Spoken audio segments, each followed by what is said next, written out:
I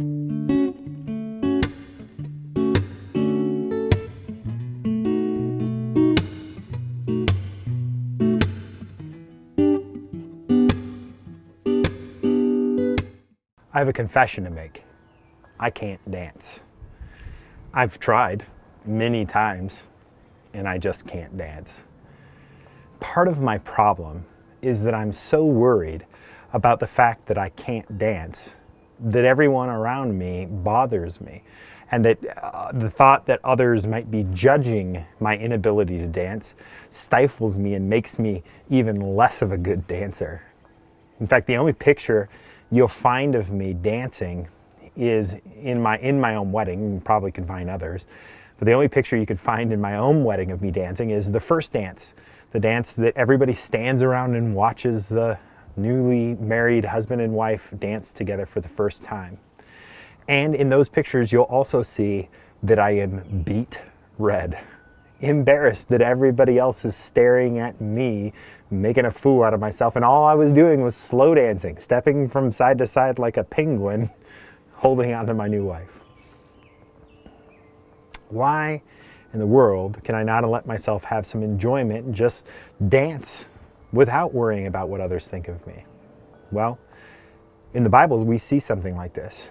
In 2 Samuel, we see that God finally gives David the thing that he's been wishing for, in being able to recover the Ark of the Covenant and bring it to its final resting place in Jerusalem, the city of David, the city that David has chosen to be the capital of Israel as he unites the 12 tribes. And when he finally comes to the day where he sees that ark coming across the hills from his palace, and he sees them beginning to bring them in to the gates, David gets crazy excited.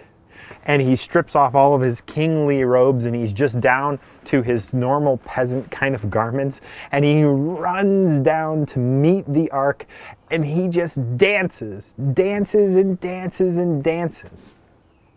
And his wife, Michal, sits staring out of a window, watching him make a fool out of himself, and gets very angry about it. But David didn't care. Didn't care that his wife didn't like that he was dancing like a fool before the ark. Didn't care that there might be many judging him in the nation of Israel as he's sitting there and just dancing his heart out. He doesn't care, because his one audience that he's dancing for is his God. And he knows already that God loves him and that he has a relationship with that God. And so his joy just takes over, and he dances and dances and dances. Sometimes in our lives, we're so worried about what others think of us. We're so worried about how others are going to judge us. We're so uptight and worried about how we're going to look that we miss out on opportunities to just have fun. And I want to challenge us and make us think in this time that if there's one thing this pandemic is really, really teaching us, is that we have no control over our lives, and that our lives are short and we have a limited amount of time here. And do we want to spend it cooped up inside of ourselves, worrying about what everyone else thinks about us around us? Or do we want to dance like nobody's watching and enjoy whatever it is that brings us joy before the Lord?